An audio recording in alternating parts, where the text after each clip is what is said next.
Hello, students. We are going to study about the second chapter, demographic structure of Indian population. So, before we start this chapter, you should know about what is demography, okay, and the two branches of demography. So, the word demography is composed of two words. Demos means people, and graphian means describe. Okay, तो इसका मतलब क्या हुआ? Demography दो शब्दों से बना है, डेमोस एंड ग्राफियन या ग्राफोस. तो डेमोस का मतलब हो गया पीपल और ग्राफियन का मतलब डिस्क्राइब. यानी simply demography is the we can say science of population. ठीक है ना. तो डेमोग्राफी में जो है दो ब्रांचेस हैं. ठीक है, एक तो हम कह सकते हैं formal demography. Two branches of demography. One is the formal demography और दूसरा है सोशल डेमोग्राफी. ठीक है ना. तो हम ये जानेंगे कि दोनों में क्या अंतर है, डिफरेंस है. तो फॉर्मल डेमोग्राफी जो है वो ज़्यादा हम कह सकते हैं कि क्वांटिटेटिव है. ठीक है ना. क्वांटिटेटिव का मतलब यहाँ पर कि इसमें जो है हम देखेंगे कि ये बहुत सारे रेट्स की बात करता है. ठीक है, रेट्स हैं, उसमें रेशियोज़ होते हैं. यानी पॉपुलेशन जो है कौन कौन से फैक्टर्स हैं जिससे पॉपुलेशन बढ़ रहा है. ठीक है ना. इस तरह के रेशियोज़ में बर्थ रेट है, डेथ रेट है. ठीक है, और बहुत सारे रेशियोज़ हैं. ठीक है, सेक्स रेशियो. तो इसमें बेसिकली कंपोजिशन ऑफ जो है पॉपुलेशन की वो हम देखते हैं. ठीक है ना. Composition of the population, structure of the population. ठीक है, तो ये जो है ज़्यादा क्वांटिटेटिव है. ठीक है, लेकिन सोशल डेमोग्राफी जो है वो ज़्यादा सोशियोलॉजी से रिलेटेड है. मतलब सोशियोलॉजी और जो है ये बनी है सोशियोलॉजी और डेमोग्राफी की इंटरेक्शन से. ठीक है ना. सोशल डेमोग्राफी बनी है सोशियोलॉजी और डेमोग्राफी के इंटरेक्शन से. यानी कि इसमें हम देखना है कि कैसे जो है जो सोशल कल्चरल फैक्टर्स हैं वो हमारे डेमोग्राफी में पॉपुलेशन को इफ़ेक्ट करते हैं. ठीक है ना. जैसे अगर बात करें कि डेमोग्राफी में बहुत सारे जो इंडिकेटर्स हैं, जैसे बर्थ रेट है, डेथ रेट है. ठीक है ना. फर्टिलिटी रेट है. तो ये सारी चीज़ें जो है ये कैसे जो है ये इफ़ेक्ट होती हैं सोसाइटी में. जो सोसाइटी के जो बिलीफ सिस्टम है, नॉर्म्स हैं. ठीक है ना, वो कैसे डेमोग्राफी को इफ़ेक्ट करती है. यानी कह सकते हैं how does the socio cultural factors impact the demographic characteristics. ठीक है ना. तो ये जो टर्म है सोशल डेमोग्राफी ये दिया था किंसले डेविस ने. ठीक है ना. तो इसमें हम देखते हैं कि ये इंटरफेस है. It is a interface between sociology and demography. Okay. So formal demography is largely quantitative. यानी कि पॉपुलेशन किस रेट से बढ़ रही है, पॉपुलेशन का कंपोजिशन क्या है, यानी कि पॉपुलेशन में कितने किस जेंडर के लोग कितने हैं. ठीक है ना. उसकी ग्रोथ रेट क्या है, या 10 साल में या 20 साल में ग्रोथ पॉपुलेशन किसी देश की कितनी ज़्यादा हो जाएगी. इस तरह की चीज़ों को हम देखते हैं फॉर्मल डेमोग्राफी. यानी सिर्फ क्वांटिटिव आस्पेक्ट्स को देखते हैं. लेकिन सोशल डेमोग्राफी में क्या होता है कि सोसाइटी के जो इंस्टीट्यूशंस हैं. ठीक है ना. फैमिली है और ठीक है, और बाकी इंस्टीट्यूशंस है, कास्ट है, क्लास है, उसको हम देखते हैं. उसमें जो डिफरेंसेस है. ठीक है ना. क्लास डिफरेंसेस जो है, कास्ट डिफरेंसेस जो है, वो कैसे डेमोग्राफिक कैरेक्टरिस्टिक्स को को इफेक्ट करते हैं. जैसे मान लीजिए हम बात कर रहे हैं एक डेमोग्राफिक कैरेक्टरिस्टिक होता है फर्टिलिटी रेट. तो फर्टिलिटी रेट को जैसे सोशल एज एट मैरिज है. जैसे मान लें कहीं पर एज एट मैरिज जो है यंग एज में शादी हो रही है, तो उससे that will affect the birth rate. Okay. That is so this way you see that कि समाज के कुछ जो सोशल कैरेक्टरिस्टिक्स होते हैं, फैक्टर्स होते हैं, वो डेमोग्राफिक कैरेक्टरिस्टिक्स को अफेक्ट करते हैं. तो ये हो गया फॉर्मल डेमोग्राफी और सोशल डेमोग्राफी. ठीक है ना. सोशल डेमोग्राफी इसमें हम देखते हैं कि बहुत सारी जैसे उसमें हम बहुत सारे सोशो इकोनॉमिक कैरेक्टरिस्टिक्स भी देखते हैं. जैसे किसी पर्टिकुलर क्लास की इनकम स्टेटस क्या है, उनका जो है उनकी पॉपुलेशन कितनी है, और उनका जो है उनका रिप्रेजेंटेशन कितना है. ठीक है ना. जैसे हम बात कर रहे हैं कि कितने % पुअर पीपल हैं. ठीक है ना, जो पॉवर्टी लाइन से कम है. फिर उसमें हम देखते हैं उसको, फिर जो हम सोशल डेमोग्राफी में हम देखेंगे कि पर्टिकुलर क्लास के लोग कितने या पर्टिकुलर कास्ट के लोग कितने जो है गरीब हैं, गरीब रेखा से नीचे हैं। तो अगर हम ये पाते हैं कि लोअर कास्ट के लोग ज़्यादा पुअर हैं, तो सोशियोलॉजी क्या करेगा, इस तरह के जो डेमोग्राफिक डेटा है उसको यूज़ करेगा और ये बताएगा कि जो है कैसे जो है क्लास और कास्ट जो है जुड़े हुए हैं, यानी कि ज़्यादातर लोग अगर लोअर कास्ट के हैं तो वो लोअर क्लास के भी हैं। तो ये जो सोशलिस्ट क्या करते हैं, डेमोग्राफिक जो डेटा होता है उसको यूज़ करते हैं अपनी थ्योरीज़ को एक्सप्लेन करने के लिए। तो अब हम यहाँ देखेंगे कि किस तरह से डेमोग्राफी जो है और मतलब कि कौन से कैरेक्टरिस्टिक्स थे जिन्होंने सोशोलॉजी को इमर्ज करने में, मतलब एक नया डिसिप्लिन बनने में मदद की, है ना। तो उसमें हम और बहुत सारे फैक्टर्स पढ़ चुके हैं, ठीक है, फ्रेंच रिवोल्यूशन, इंडस्ट्रियल रिवोल्यूशन। उसके अलावा जो एक तो दो ही बड़ी इंपॉर्टेंट चीज़ है कि एक तो इम्पोर्टेंस हुआ वेलफेयर स्टेट का बनना, ठीक है ना। और दो, एक हुआ वेलफेयर स्टेट और दूसरा है कि डेमोग्राफी जो नई ब्रांच थी, ठीक है ना, उसका बनना, वेलफेयर स्टेट का बनना। और जो है ये दोनों फैक्टर्स जो हैं ये इन्होंने इम्पोर्टेंट रोल प्ले किया डेमोग्राफी को बनने में, सॉरी सोशियोलॉजी को बनने में, ठीक है ना। तो आपको मालूम होगा कि जो ये यूरोपियन, वेस्ट यूरोपियन कंट्रीज़ थी वहाँ पर जो है वेलफेयर स्टेट्स ये बने, नेशन स्टेट बने, जैसे जर्मनी है या इटली है, फ्रांस है, ये सारे वेलफेयर नेशन स्टेट्स थे। और इन लोगों ने अपने आप को कहा कि हम जो है वेलफेयर स्टेट है। तो यहाँ पर हमें समझना होगा कि वेलफेयर स्टेट में और एक दूसरी तरह की स्टेट में क्या फ़र्क होता है। यानी पहले ज़माने में जब एम्पायर्स होते थे, ठीक है ना, बहुत सारे एम्पायर्स है ना, वो सारे एम्पायर्स अपने आप वो वेलफेयर स्टेट नहीं थे, क्योंकि उनका काम छोटा सा काम होता था बस, ठीक है ना। स्टेट का काम जो था या गवर्नमेंट का काम बहुत कन्फाइंड था कि सिर्फ जो है हमें लॉ एंड ऑर्डर मेंटेन करना है, ठीक है ना, लॉ एंड ऑर्डर मेंटेन करने का या टेरिटरी को सेफगार्ड करने का एक्सटर्नल एग्रेशन से, है ना, बाहरी ताकतों से, ये सब उसके फंक्शंस थे। लेकिन वो पीपल के लिए, वेलफेयर के लिए कुछ ज़्यादा नहीं काम कर रही थी। उसका काम सिर्फ था कि जो रेवेन्यू कलेक्ट होता था, एक्स्ट्रा रेवेन्यू, तो उसको लेकर के जो है वो अपने आर्मी मेंटेन करती थी, मतलब it was a police state. लेकिन जब नेशन स्टेट्स बने यूरोप में तो वो अपने आप को वेलफेयर स्टेट कहना शुरू कर दिया उन्होंने, क्योंकि हम वेलफेयर स्टेट है, हम लोगों के लिए, लोगों की भलाई के लिए काम करेंगे। तो जब ये वेलफेयर स्टेट अपने आप को डिक्लेयर कर दिया उन्होंने, तो फिर उन्होंने सोचा कि अब हम वेलफेयर करने के लिए हमें जो है प्लानिंग करनी पड़ेगी। और प्लानिंग करने के लिए हमें क्या चाहिए, बहुत सारा डेटा चाहिए, यानी कि रेवेन्यू कहाँ कहाँ से आ सकता है, सोर्सेज ऑफ रेवेन्यू हो सकता है, उसके लिए हमें डेटा चाहिए। हम कहाँ खर्चा कर रहे हैं, ठीक है ना, सरकार कहाँ खर्च कर रही है उसका डेटा चाहिए। क्राइम अगर हो रहा है तो क्राइम के बारे में डेटा चाहिए, कैसा क्राइम हो रहा है, कहाँ क्राइम ज़्यादा हो रहा है, किस तरह का क्राइम हो रहा है, ठीक है ना। इस तरह के बहुत सारे हमें डेटा चाहिए। हमारे यहाँ कितने गरीब लोग हैं ना, लोगों की इनकम क्या है, इस तरह के। तो इसको डेटा को इकट्ठा करने के लिए, कलेक्ट करने के लिए स्टेट्स ने क्या किया, सोशल सर्वेज किए। सोशल सर्वेज यानी जा करके लोगों ने पूरा एक उसका सिस्टमेटिक तरीके से डेटा को इकट्ठा किया गया, क्वेश्चन भरवाए गए, ठीक है, लोगों से पूछा गया, तो सोशल सर्वेज किए गए। तो सोशल सर्वेज से बहुत सारा हमें क्या हो गया, लोगों के बारे में, पीपल के बारे में हमें एक डेटा मिल गया, जिसे हम कहते हैं एग्रीगेट डेटा, ठीक है ना, यानी कि बहुत से लोगों के बारे में डेटा मिल गया, ठीक है। तो दूसरी जो इम्पोर्टेंट फैक्टर था कि डेमोग्राफी जो डिसिप्लिन है उसका इमर्ज होना, ठीक है। डेमोग्राफी कैसे इमर्ज हुई, जब स्टैट्स और एडवांस हुआ, ठीक है ना, स्टैटिस्टिक्स, ठीक है, ये ज़्यादा मैथ्स से स्टैटिस्टिक्स ज़्यादा डेवलप हुआ, तो डेमोग्राफी की नई डिसिप्लिन बनी, ठीक है ना। तो ये दोनों चीज़ें, डेमोग्राफी का बनना और वेलफेयर स्टेट का बनना, ये दोनों जो फैक्टर्स थे इन्होंने कंट्रीब्यूट किया सोशियोलॉजी को इमर्ज होने में, ठीक है ना, एज एन इंडिपेंडेंट डिसिप्लिन। अभी हम देखेंगे कि वेलफेयर स्टेट का और या डेमोग्राफी का कैसे रिलेशनशिप है सोशियोलॉजी में। तो इसके लिए एग्जांपल हम दे सकते हैं। एग्जांपल इसका क्या हो सकता है, एग्जांपल डुरखाइम ने जो काम किया था, ठीक है ना, सुसाइड पर, डुरखाइम्स वर्क ऑन सुसाइड। तो डुरखाइम ने जो काम किया सुसाइड पर, वो ये दिखाता है कि जो है कैसे जो है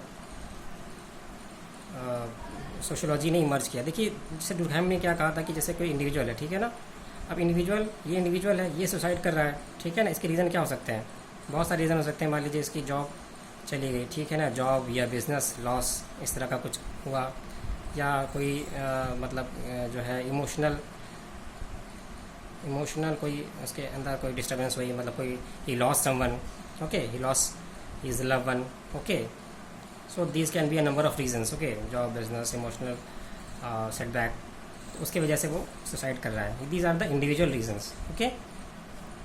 तो इससे जो है, जब दुर्कheim ने के पास डाटा, मतलब जब डाटा इकट्ठा हुआ सुसाइड रेट के बारे में, ठीक है ना, सुसाइड रेट के बारे में। सुसाइड रेट का मतलब कि आबादी में जो है, किसी पर्टिकुलर आबादी में सुसाइड रेट, या किसी पर्टिकुलर कम्युनिटी में या सोसाइटी में सुसाइड रेट ज़्यादा हो रहा है। तो वो उसको एक्सप्लेन कैसे किया उन्होंने, अगर हमारे पास सुसाइड रेट नहीं होता, हमारे पास सुसाइड के बारे में डेटा नहीं होता, तो दुर्कheim कैसे वो करता, उसको एक्सप्लेन करता। तो कहने मतलब ये कि अगर जो है हमारे पास बहुत ज़्यादा एग्रीगेट डेटा है, ठीक है ना, यानी कि हम ये कह रहे हैं कि जैसे उन्होंने कहा था कि प्रोटेस्टेंट्स जो प्रोटेस्टेंट एक्सेप्ट होता है उसमें क्रिश्चियनिटी में, तो प्रोटेस्टेंट में जो है सुसाइड रेट ज़्यादा है। तो उन्होंने कहा कि प्रोटेस्टेंट्स में सुसाइड रेट ज़्यादा क्यों है और कैथोलिक में कम क्यों है, क्योंकि कैथोलिक जो लोग होते हैं वो ज़्यादा, उनके यहाँ चर्च जाना ज़रूरी होता है, चर्च में गैदरिंग होती है, चर्च में मास प्रेयर्स लोग करते हैं, ठीक है, और मास प्रेयर्स करने से बहुत सारी उनकी ग्रुप एक्टिविटीज़ बहुत ज़्यादा होती है। तो जो इंडिविजुअल होता है वो अपने सोसाइटी से जो है अपने आप को ज़्यादा जुड़ा हुआ यानी इंटीग्रेटेड महसूस करता है। तो उन्होंने कहा कि अगर इंडिविजुअल इंटीग्रेटेड महसूस करेगा, ज़्यादा इंटीग्रेशन महसूस करेगा, तो ऐसी सोसाइटी में जो है एग्रीगेट जो है सुसाइड रेट कम होगा, ठीक है ना। और जैसे प्रोटेस्टेंट्स में क्या होता है कि वहाँ पर चर्च गोइंग कंपलसरी नहीं होता है, तो वो अपना, उनके यहाँ ग्रुप एक्टिविटीज़ इस तरह की नहीं होती है, तो इस वजह से इंडिविजुअल अपने आप को थोड़ा सा अलग थलग महसूस करता है जब उसके साथ प्रॉब्लम आती है, तो वहाँ पर सुसाइड रेट ज़्यादा है। तो ये जो उन्होंने एक्सप्लेन किया कि पर्टिकुलर सोसाइटी में या कम्युनिटी में सुसाइड रेट ज़्यादा है या कम है, उसको उन्होंने सोशियोलॉजिकली एक्सप्लेन किया। तो कहने का मतलब है कि जब हमारे पास कोई एग्रीगेट डेटा होगा सोसाइटी के बारे में, किसी सोशल फिनोमिनन के बारे में, तभी उसको हम सोशल लेवल पे एक्सप्लेन कर सकेंगे, ठीक है। अगर हमारे पास मान लीजिए कि इस तरह का डेटा नहीं होता, सिर्फ हमें बस कुछ लोगों के बारे में जानकारी होती है, ठीक है ना, अगर बहुत ज़्यादा डेटा इकट्ठा हो गया है ना, सुसाइड रेट के बारे में, प्रोटेस्टेंट्स के बारे में, या कैथोलिक के बारे में, या कोई भी कम्युनिटी के बारे में, सोसाइटी के बारे में, तो हम उसको सोशल लेवल पर डिफाइन कर पा रहे हैं कि इस पर्टिकुलर कम्युनिटी या सोसाइटी में सुसाइड रेट ज़्यादा है क्योंकि इस सोसाइटी में कुछ कमी है, ठीक है ना। तो इंडिविजुअल का जो एक सुसाइड रेट जो है एक इंडिविजुअल एक्ट है, ठीक है ना। तो अगर तो इसलिए हम जो है एग्रीगेट डाटा मिलना ज़रूरी है। एग्रीगेट डाटा होगा तभी हम उसको सोशल लेवल पे एक्सप्लेन कर पाएंगे, ठीक है ना।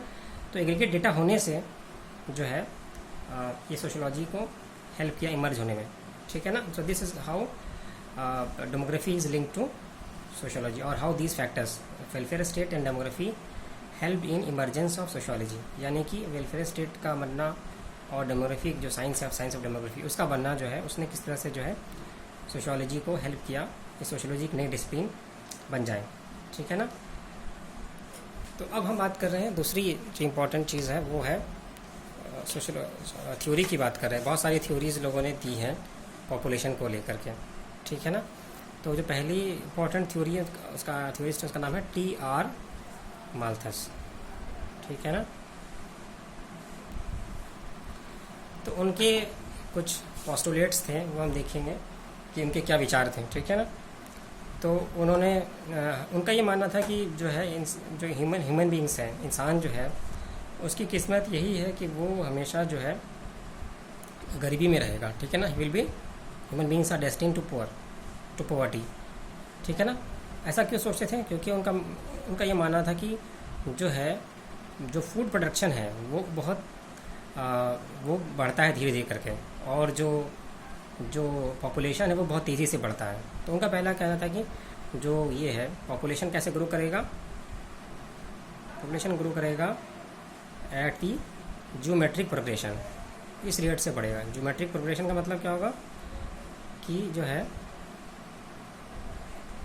मतलब जैसे हमने कहा 2 के बाद 4 आया, फिर